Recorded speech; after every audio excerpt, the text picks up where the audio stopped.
ધુમ્મસ સાથેની વહેલી સવારે સ્વાગત છે આપ સૌનું આજના આ વિડીયોમાં, જેમાં અમે જઈ રહ્યા છીએ કષ્ટભંજન દેવ સાળંગપુર ખાતે દર્શન કરવા માટે. તો તમે પણ અમારી સાથે યાત્રામાં જોડાઈશો. બધાને જય સ્વામિનારાયણ, જય કષ્ટભંજન દેવ, જય શ્રી કૃષ્ણ. તો વહેલી સવારે જ એકદમ ગાઢ ધુમ્મસની શરૂઆત થઈ ગઈ હતી. જે ગોંડલથી જસદણ સુધી પહોંચ્યા ત્યાં સુધી તો એકદમ ધુમ્મસ જ હતો. જસદણથી વાતાવરણ ક્લિયર થયું અને ત્યાર પછીનું જે વાતાવરણ થોડું ચોખ્ખું હતું, એટલે વિડીયો ઉતાર્યો લેજો. રસ્તાના વ્યૂઝ અમુક તમારી સાથે શેર કરેલા છે, જે વ્યૂઝ પણ સુંદર મજાના આપ નિહાળી શકો છો. ના ના ઈંગોળગઢ આવે ને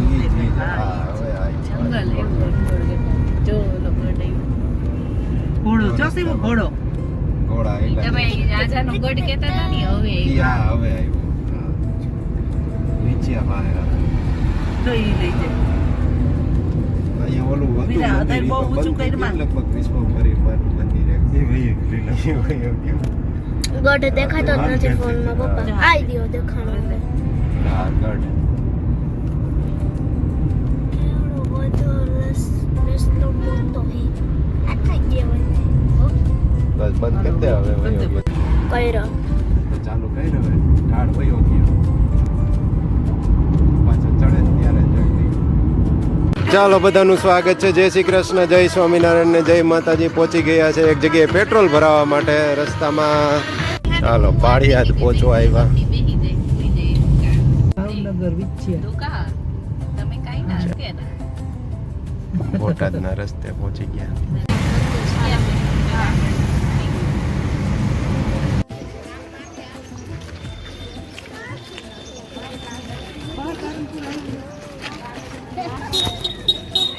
છે શું કે ખબર નહીં. અંદર તો પાર્કિંગ નથી ને બહાર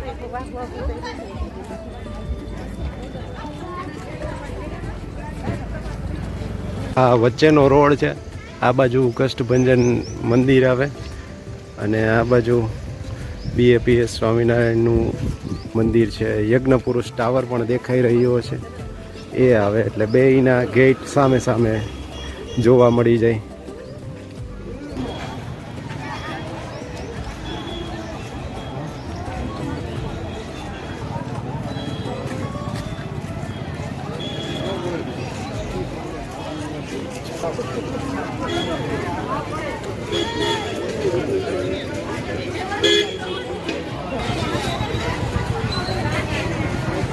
ચાલો કષ્ટભંજન મંદિરે પેલા જઈએ દર્શન કરવા માટે. ભીડ વધારે હશે એટલે બે જગ્યાએ, જો કે આજે રવિવાર છે એટલે ફૂલ ભીડ હશે. ભક્તોની ભીડ જોવા મળશે. અને આપણે આ આપણો ગેટ બતાવી દઈએ કષ્ટીનો, સરસ મજાનો. હવે અંદર આગળ વધીએ ધીમે ધીમે.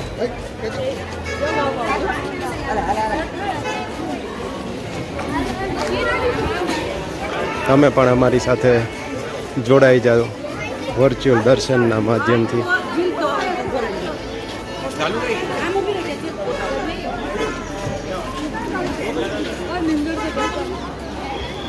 ઘણું બધું ડેવલપમેન્ટ થઈ ગયું છે. છેલ્લે લગભગ 4 વર્ષ પહેલાં આવવાનું થયું હતું.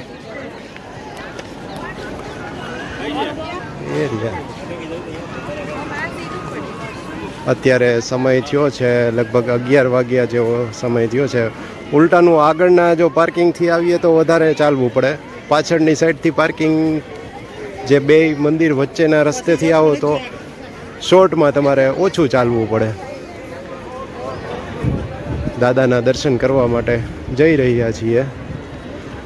એટલે પહેલાં તો અત્યારે રાજભોગ આરતીના દર્શન પૂર્ણ થયા હશે અને દર્શન કરવાનો સમય છે, એટલે લાઈનમાં લાગી જઈએ અને દર્શન માટે જઈએ. તો જોઈ શકો છો સાળંગપુર પરિસરમાં ભક્તોની ભીડ.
અહીંયા જે દેખાય છે એ બીજો રસ્તો છે, ત્યાંથી બીજી ટૂંકમાં લાઈનમાં સાઈડમાંથી દર્શન થઈ શકે છે અહીંયાથી જો ઉતાવળ હોય તો. બાકી સ્ટ્રેટમાંથી દર્શન કરવા હોય તો લાઈનમાં ઊભું રહેવું પડે, ને જો સાઈડમાંથી દર્શન કરવા હોય ઉતાવળ હોય તો અહીંયાથી બીજા રસ્તેથી આવીને પણ દર્શન થઈ શકે છે.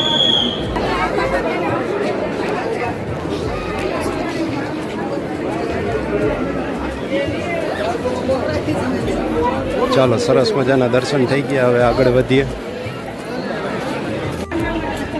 આઇકોનિક બેઇજિંગ છે.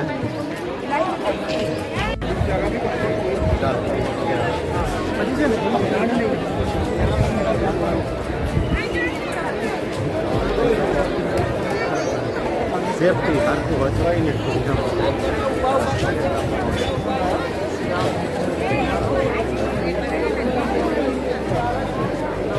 મેઇન જે એન્ટ્રન્સ છે ને ત્યાંથી ટ્રાફિક તો વધારે હોય. ઓલું પાછળનું એન્ટ્રન્સ છે ને ત્યાંથી એકચ્યુઅલીમાં સીધું મંદિર દેખાય, દાદાના સીધા દર્શન થાય અને સીધું મંદિરનું ગેટ જ આવે. પહેલાં જૂના લગભગ એ જ રસ્તો હતો, પછી ડેવલપ કર્યો ને ત્યાર પછીથી લગભગ આ પાછળનો ભાગ ને અહીંથી પાર્કિંગ માટેની આ વ્યવસ્થા, ગાર્ડન ને એ બધું કર્યું. બાકી પહેલાં તો સીધું એ જ હોય. હવે તમને સીધા કિંગ ઓફ સાળંગપુરના દર્શન થતા રહેશે. પંચ ધાતુમાંથી નિર્મિત થયેલી હનુમાન બાપાની મૂર્તિ દેખાઈ રહી છે.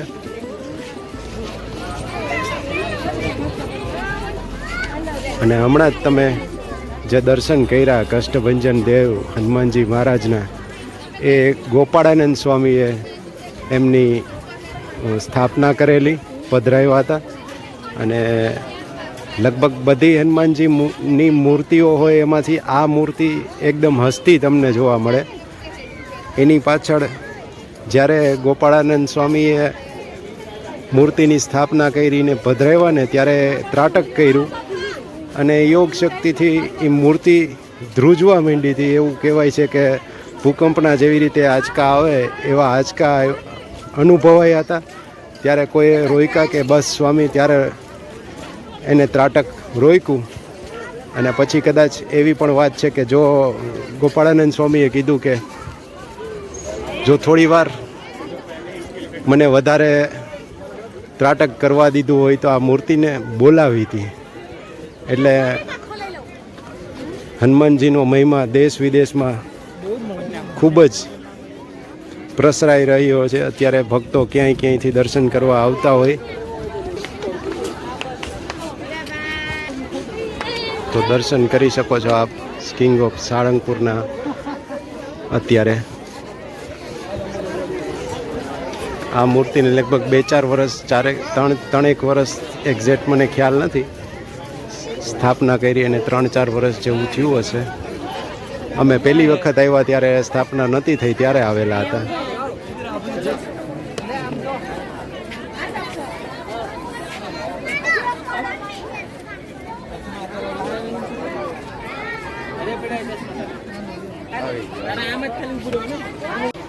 ચાલો, હનુમાન દાદાના સરસ મજાના દર્શન થઈ ગયા અને હવે આગળ વધીએ. સાળંગપુર મંદિરનું પરિસર પણ બતાવીએ તમને. ગાર્ડન પણ સરસ મજાનું છે અને બધા ફોટોગ્રાફી ને વિડીયોગ્રાફી કરતા હોય. સારું સારું. ગોંડલથી આવતા લગભગ 3 કલાક જેવો સમય થાય છે ને એમાં પણ આજે વચ્ચે ધુમ્મસ થોડોક હતો જસદણ સુધી, એટલે ત્યાં સુધી તો ધીમે ધીમે આવવું પડે, પછીથી વાંધો નહોતો આવતો. ગૌ પૂજન ઉત્સવ એવું કંઈક ઉત્સવ ચાલી રહ્યો છે અત્યારે. હમણાં જ જે રાજકોટમાં કથા હતી એમનું બેનર છે. ચાલો, આ સાળંગપુર વાળું કિંગ ઓફ સાળંગપુરથી દર્શન કરીને આ મંદિરનો પાછળનો ભાગ આપણને દ્રશ્યમાન થઈ રહ્યો હશે. અને હમણાં જ હવે આપણને ગોપાળાનંદ સ્વામીની જે ત્યાં આપણે દર્શન કરવા માટે જઈશું. આમ જવાનું પણ ન્યા અને અહીંયા અમુક નાસ્તાના પણ સ્ટોલ છે, ખીચું ને એવી વસ્તુ મળી રહી છે.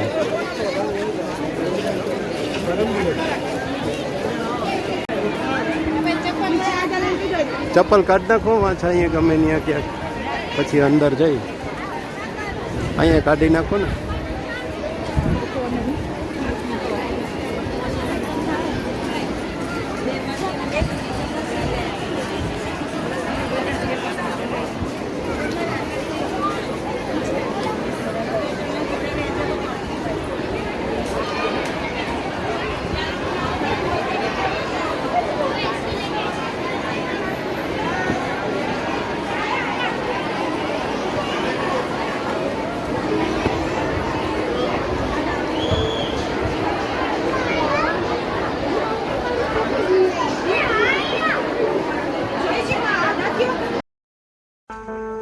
સ્વામી નારાયણ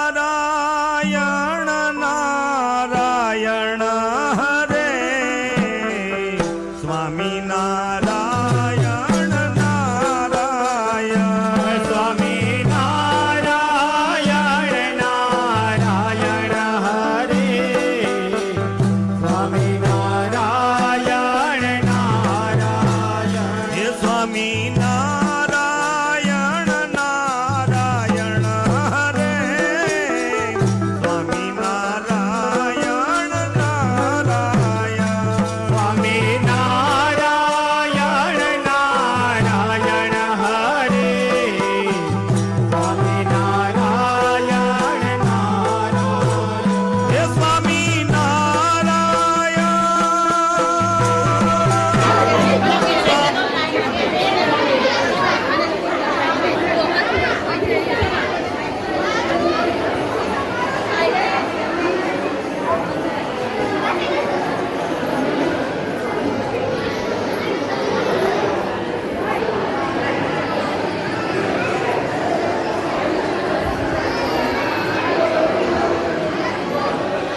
નારાયણ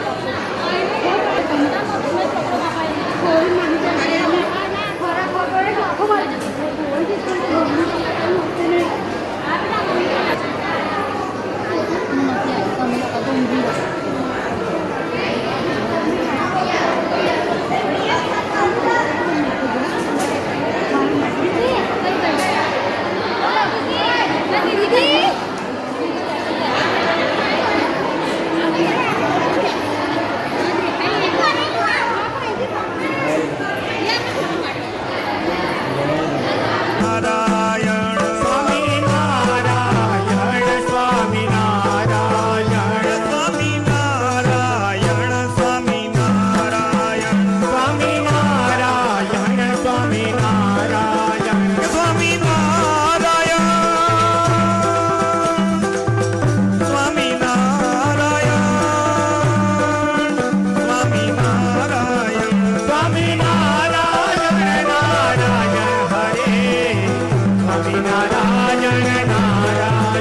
સ્વામી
કષ્ટભંજન દેવ મંદિરમાં ભોજનશાળા જોઈ શકો છો. બહુ વિશાળ થઈ ગઈ છે એટલે ટ્રાફિકનો પ્રશ્ન રહે નહીં. એમાં આરામથી એકસાથે જાજા બધા દર્શનાર્થીઓ આવતા હોય તો ફટાફટ વિશાળ હોય તો પ્રસાદી લેવામાં ટ્રાફિક નડે નહીં ભક્તોને. ઘણું બધું ડેવલપમેન્ટ થઈ ગયું છે હરિકૃષ્ણ સ્વામી આવ્યા પછી.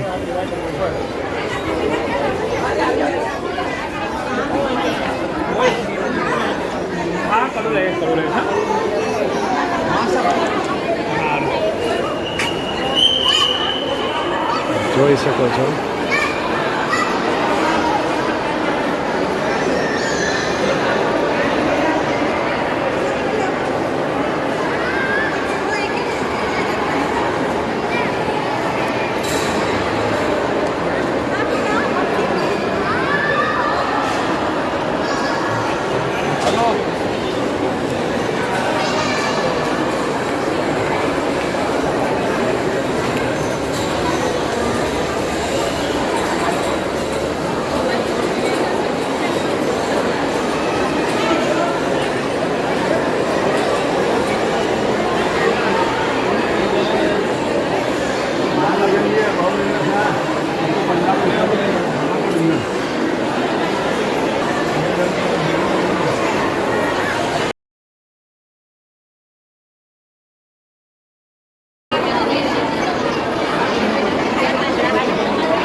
इधर करें